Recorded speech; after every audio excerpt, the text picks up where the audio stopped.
Yo, what up, Voida League? How you doing?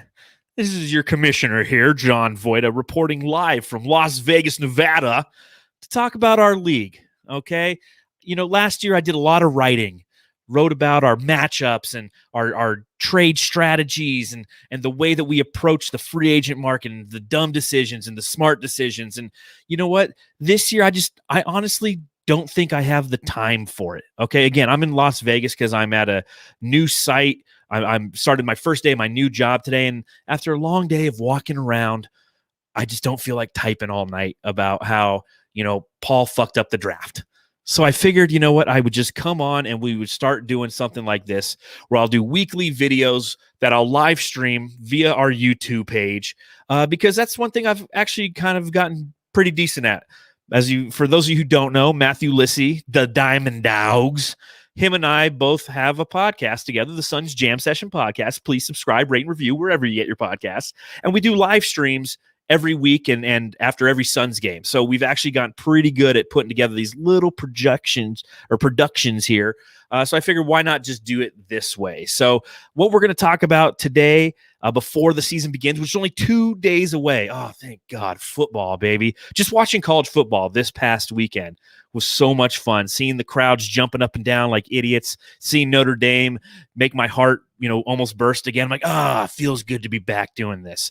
But we're going to talk about some of the draft results. I want to bring up some league projections. I'm going to break down exactly how FAB, the free agent budget, works for you, talk about some of those week one matchups, and then give you the game of the week. Sound good? Sound easy? If you're watching on YouTube, go ahead and write a comment in the chat. I don't care. Make sure you subscribe. Make sure you hit the little bell notification because that'll let you know whenever I do this, whenever I go live. Maybe I'm taking a shit one day. I just want to talk to you guys at 2 a.m. Who knows? You're not going to know unless you hit that little bell, buddy. But here's what I'm going to do. I'm actually going to bring in live from the East Coast. Look, it's Brian Carter, TB12, and the legend of the 8 rings. How you do? Look at you decked out in your Tampa gear, dude. You were the biggest Redskins fan I ever knew growing up. Hey, that name does not exist anymore. That team does not exist. It's buried in the fucking closet somewhere in my bedroom. So let's not bring up 30 years of misery, buddy. Oh, the Riggins jersey that I brought back from Korea for you. Where is that thing? That actually got cut off me. It's a funny story. I fell and broke my back, and they cut it off me. But jeez, man. Chicago Bears game, and they had joy in that because that's the game where D'Angelo Hall had 4 picks on fucking Jay Cutler. Oh my God! Well, that sounds like a typical Jay Cutler performance. Always throwing those picks. Still made it to a freaking Super Bowl though. Smoking Jay. You smoking Jay? I remember watching a playoff game. Oh no, Kyle Orton was the quarterback, but it was at your house when you lived in Tempe, and you lived with the wide receiver for ASU. What was his name? Derek Hagan. Yeah, no. Lewis. Yeah, Lewis. Yeah. Yeah, that's right. I remember going down there one time. But anyways, I'm sorry to bore anybody who is going to be watching this at some point with our old stories of the Bears. There are Bears fans in this in this league. Both Anthony Pauletto and Matt Pazik are huge Bears fans. So, the first thing I just want to kind of bring up, and maybe you can help walk me through some of this, is just kind of the draft recap. I do want to start. Let's see. I got little graphics and things here. I'm very high speed, low drag. Boom! Look at that. TB12 and the legend of the 8 rings. Yeah, I'm such a nerd. That's great. Exactly. Yeah, you knew the creamsicle was coming out. So you had not only. I loved how the draft actually worked out, because I was really, really worried that you wouldn't have an opportunity to get Dalvin Cook. It was such I just didn't know. I've never had anybody in a league like this trade their first round keeper. So thank you, Payne. Yeah, you got Dalvin Cook, you got Christian McCaffrey, you got Chris Godwin. Just answer me this one question. So you had the 3rd overall pick coming out. You took DeAndre Hopkins. Why didn't you take Tom Brady, dude? I thought Brady was going to you for sure. To be honest, man, I wanted to solidify the wide receiver. I had 2 great running backs. I wanted to get another great wide receiver, and then I was going to work on quarterbacks. Looking at my draft and comparing it to my wife's, I'm a little pissed because she did get Brady, and she did Aaron Rodgers. So her team's pretty fucking solid looking at it.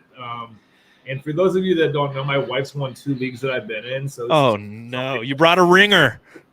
I don't know how she does it, man, but yeah, I never win anything, and she's won 2. So, anyways, I'm pissed that she got Tom Brady now that you bring that up.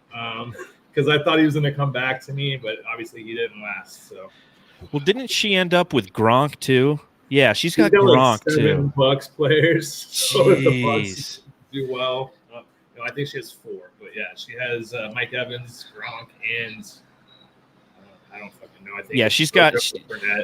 Well, I mean, when you guys go to the Tampa Bay games, at least you'll both be rooting for something. You're rooting for Godwin, and then you're just hoping that you're not playing her that week. Because, yes, Carter's wife beat by a girlie new to the league this year. She had a great draft, as you mentioned. She ended up keeping Aaron Rodgers, and she also kept, let's see here, Justin Jefferson. She picked up Tyreek Hill, then Tom Brady, then Mike Evans. I mean, that receiving core alone. Justin Jefferson, Tyreek Hill, Mike Evans.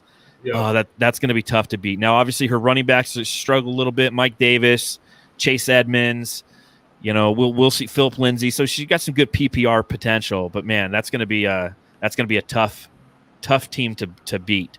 I'll tell you what really chaps my balls, John. The rankings came out yesterday, and I got 3rd in the league on the email that came through, and she got projected first. But even worse was I have the hardest game of my year is to my wife, and she's projected to win. So, well, see, I'm telling you right now, there's a reason why I have different awards, and one of the awards that you have to always remember is this one: the Projections Award for the team that looked at what NFL.com predicted they would do this week and replied. You can't always trust those projections, man. You can't always trust them. Do you have like a button on standby? That was amazing. Yeah, the buttons I got, dude. I've got the button. I've been doing this podcasting thing for over a year now, or close to a year. We started in November last year of doing the YouTube live streams. We got pretty good at this shit, man. Yeah, that was like the Mad Money guy. Yeah, bam. But all right, so speaking of projections, though, so there's a website called fantasypros.com. It's one of the websites that I utilize to kind of help me play fantasy because I suck. And they have kind of their projections on, and again, if you look at projected record, like the top team's 8-6 and the bottom one's 6-8. But if you look at like the playoff odds and the odds to win the championship, currently you're number one. You're with a 21% chance to win the championship in their eyes. And they do a pretty good job of kind of putting all that stuff together. So we'll see how it ends up turning out. But I mean, when you got McCaffrey and Cook, 1 and 2, I'll take that. Seriously, dude, you got 2 of the best. Thanks again, Matt. Well, you know what, and you can't fault Pazik for doing that because he almost won a championship. He was so close. He did what he had to do. So he did his part. Now I take my part. So thanks. Well, let's bring up Dicka's Bastards, one of the Bears fans who is playing with us. He ended up with only Kyler Murray with his first pick. So he was already kind of starting from behind. But again, having Kyler Murray, having good quarterbacks in this league is obviously paramount. He ended with A.J. Brown after that, Allen Robinson. So he kind of solidified those wide receivers. Went Darrell Henderson, which is an interesting pick, especially considering Sony Michel is now in L.A. Mark Andrews, Ben Roethlisberger, Odell Beckham, Marvin Jones. You got Melvin Gordon late. So, I mean, his running backs are really what's going to hurt him. And, as you mentioned, like, you got to have good running backs to be successful in this league. But you know what? Pazik's willing to give away first-round draft picks. So if you got a running back and you want a first-round draft pick instead, just hit up Pazik. He'll take care of you. Let's see here. Who else we got? We got the big Waller brand, Mr. Brad Boddington, BWB. He's got a scary team as well, man. His team looks good, man. And he's got a pretty good lineup. Well, it's balanced, and I think that's the key. Lamar Jackson, Darren Waller were his keepers. When Calvin Ridley, you enjoy him, Brad. I had him last year. Dude, Calvin Ridley is nice, dude. Oh, he's a good guy to have. Then you got DeAndre Swift, Miles Sanders, Myles Gaskin. So he went running back in the 4th, 5th, and 6th round. And then he shored up his wide receivers with Brandon Ayuk from ASU, Chase Claypool from Notre Dame. That's who I was so close to getting Claypool, and Brad took him like 2 picks before me. I was like, God damn, sat on a bench. And then he's got Kirk Cousins. Now, here's what's interesting about Kirk Cousins is I actually picked up his backup today because Kirk Cousins is a notorious anti-vaxxer, and he's going to be playing in places where they're not going to let him play. So get your vaccines, people. Jesus. Come on. Do the right thing. Do the thing right. Chubb City. Hold on. I don't know if that's actually true. They're still letting opposing teams play. Yeah, but he'll get COVID and be out for like 3 weeks. That's what he gets. Like, get the vaccine, Kirk Cousins. Him and Cole Beasley should just go out to the bar one night and just get COVID and just get it over with. These guys are so annoying to me. Chubb City, Shannon, she actually had a good draft too. Got to give a shout out to the missus. She's another one who wins everything. We do pick'ems. We did a Super Bowl prop thing with you had to pick 10 different things and she ended up winning $500. Shannon always she brings home the bacon, but she's got Nick Chubb, Alvin Kamara, so she's like you. She got solid running backs. Got Dak Prescott, CeeDee Lamb in her next 2 picks, which makes sense for Shannon because she is a huge Cowboys fan.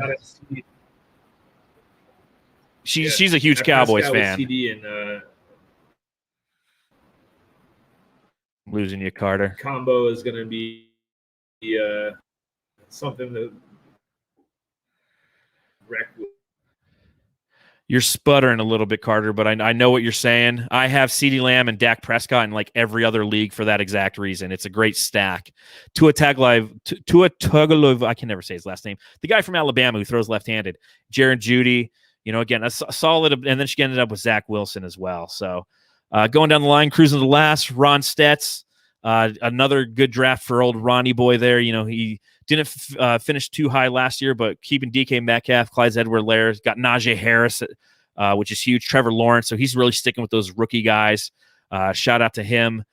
Sacks in the City, that is Mrs. Let's see. Carter's kind of, I'm just going to pull him out of there right now until he comes back. Sacks in the City, Mrs. Boddington had a good draft as well. She kept her Wisconsinians, Chris Carson, Matthew Stafford, DJ Moore, Kyle Pitts. She's the one who ended up with Kyle Pitts, who's a great tight end. We'll see how he performs down there in Atlanta. Cortland Sutton, who's somebody I had my eye on. Corey Davis, who I have in every league but this. So, Lisa, if you don't want Corey Davis, hit me up. I know he plays for the Jets, and I know the Jets suck, but I wanted him. Thwomp. Anthony Pauletto. He had Stephon Diggs, Derrick Henry, Joe Mixon. So that's another great running back duo. Jalen Hurts is his starting quarterback, who took him the 4th round.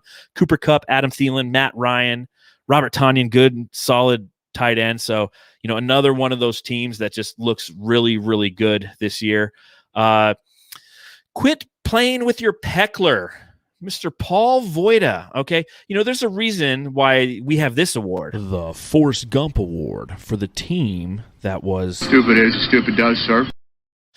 Oh, Paulie boy. The guy who was the auto-drafted football team last year texts me at 8:28 and says, the draft's at 8:30, right?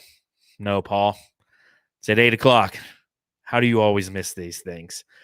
Paul is going to have a struggle this year. He's got a lot of great position players. So if you're looking for a position player who you need to add to your team, if you find there's a weakness, Paul's got him because he didn't get quarterbacks till late. His first quarterback was Trey Lance in the 8th round with Mac Jones in the 9th round, and that's all he's got.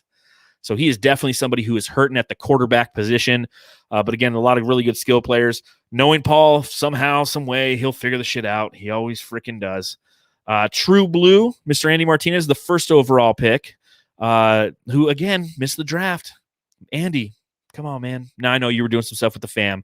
Labor Day weekend's always tough, but Ezekiel Elliott, Saquon Barkley, Travis Kelce, James Robinson, Julio Jones, Robbie Anderson, T. Higgins. I mean, you got some solid position players. Difference between you and Paul's team, you guys both end up auto drafting quarterbacks in the 8th and 9th round. Why Paul ended up with Mac Jones and Trey Lance. You end up with Jameis Winston and Sam Darnold. So they're at least serviceable starting, and both are starting quarterbacks. And then I guess last but not least, I don't think I missed anybody, the Diamond Dogs. Did I talk about your team, Matthew? If you're watching, I'm sorry if I forgot. But Terry McLaurin, Antonio Gibson, so locking down the big guys on the Washington football team. Ryan Tannehill and Patrick Mahomes at the starting quarterback positions, fantastic. And you got Justin Fields in the 6th round. I mean, you reached on him, but you filled it out nicely with Gus Edwards, with Devontae Smith, with Chenault, with Tyler Higbee, Jalen Waddle. I mean, you got a lot of those fringe guys who I feel can really do well. My team, I'm not overly excited about. Again, I showed those projections earlier. I'm projected to be one of the worst teams in the league. I got Justin Herbert and Josh Allen, so I definitely have 2 really top-tier quarterbacks, but both are on a bye on week 7. So whoever I'm playing week 7, you're going to win. Aaron Jones and David Montgomery are my running backs, and then it's Tyler Lockett, Mike Williams. I got Mike Williams pairs with Justin Herbert, Damian Harris, Michael Pittman, Darnell Mooney. So I'm just, I'm going to try. I'm going to try this year. So that's it on the draft recap. I know that's a lot, and we went 14 minutes, and I've Sorry for anyone who's trying to watch this. Is a lot. But the next thing I want to talk about real quick is just kind of explain how Fab works. We voted on it yesterday, 6-2 in favor of Fab is what we ended up doing. So we will do the free agent budget. And I'm going to throw it to one of the guys from the NFL Network to break this shit down. Hey, everybody. It's your man, MG Marcus Grant, and welcome to Fantasy 101. Get your pencils ready because has anyone ever told you lately that you have a lot of Fab? I mean, I don't mean your personal style, though you are quite fetching with an excellent sense of style. I'm talking about your free agent acquisition budget. Now, I see that quizzical look on your face, and you're probably piecing the words together, trying to figure out what on earth, too, am I talking about? Some leagues use a priority waiver system to help determine who wins a claim. Yeah, this isn't that. This is that other thing. But it's a little bit of the first thing. Look, I'll explain. So, like the name suggests, each manager has a budget, usually around $200, with which to make waiver claims throughout the season. It's simple. Every week during the waiver wire run, the manager that submits the highest bid for a player wins the claim. Now, in the event that two managers submit the same bid, the league's waiver order, usually determined by the league's standings, will be the tiebreaker. That's just a fancy way of saying the worst of the two teams is the one who will get the player when it's all said and done. Now, the upside of using Fab is that it gives all teams in the league a more equitable shot at getting prime free agents. The downside of Fab means, well, budgeting. Every week you'll have to gauge your need at a particular position and determine how much you want to spend on a particular free agent. Since the bidding is blind, you'll also have to guess how badly your opponents might want that same player. It also involves a little bit of strategy. Since it gets harder to find quality players off waivers as the season progresses, do you blow a big chunk of your budget early in the year? Or maybe you hold back until later in the season when most of your league mates have spent most of their Fab money and make a couple of big splashy moves to help your team set up for the playoffs. Decisions. Either way, playing with Fab could be a fun way of shaking up your current fantasy league. Give it a shot. And happy budgeting. Is that a thing? Happy budgeting? I mean, if so, it is now. So there you go. That's Fab. That's what we're doing. Another thing that makes this league more fun, more engaging, and I think more fair too, because it's, at the beginning of the season, just because you auto drafted like Paul does, and then you lose in the first week, it shouldn't mean you have the top priority at specific players. If somebody goes down and gets injured in week 1, you're not the person who's like, well, because I auto drafted, my team was shitty, I get the first pick at this star running back who could potentially be a good running back for the remainder of the season. So I think, you get those Fab requests in. Lastly, I just want to kind of go over some of the matchups this upcoming week. Week 1 is finally upon us. We can finally start to speculate on what is going to happen. So we will bring up the different matchups. And the first one is quit playing with your Peckler versus Thwomp. That's Paul versus Anthony, Paul versus Pauletto. And again, Paul is currently, projections. I mentioned earlier with Carter on projections, you can't read too much into them, but if you're the person who has the top projected score, you feel a little bit better about yourself. You like your life a little bit more. And currently, Pauletto, Thwomp, is projected to score 138 to Paul's 116, mostly due to the fact that Trey Lance is projected to get 1 point at quarterback, seen as Jimmy Garoppolo is starting. So don't be surprised, people, if you see Paul hitting you up and trying to make a trade for one of your backup quarterbacks, because he did not get one. Okay, it's just as simple as that. Okay, next up, we've got TB12 and the Legend of the Eight Rings versus Sacks in the City. Brian, who was on with us a little bit earlier, is taking on his first matchup against Brad's wife, Miss Lisa, and she's projected to have 110, and Carter's projected to have 143.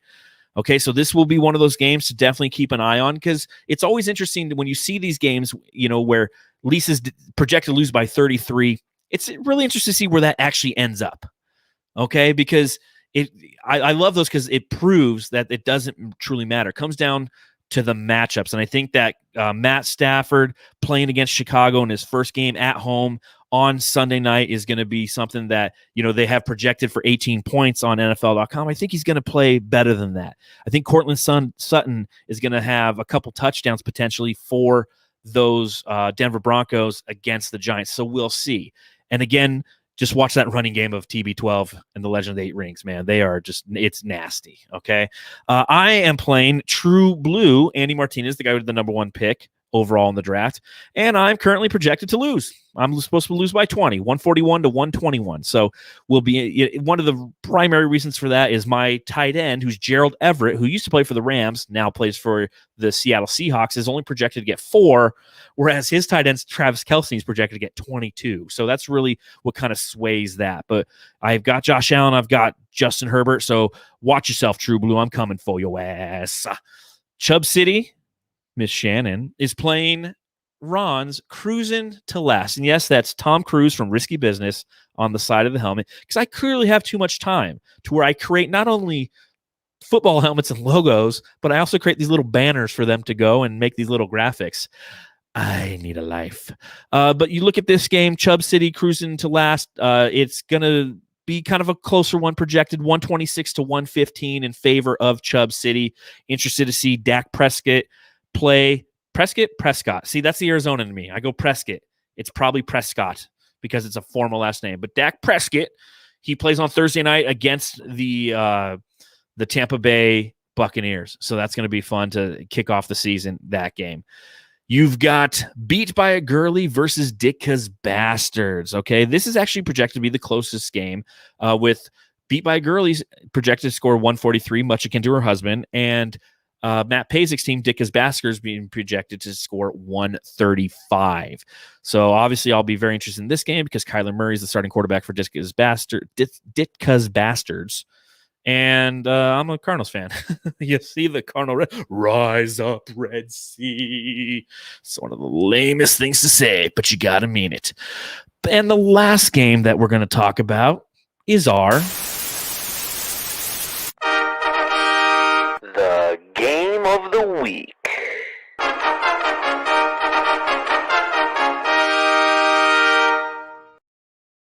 Yes, the game of the week.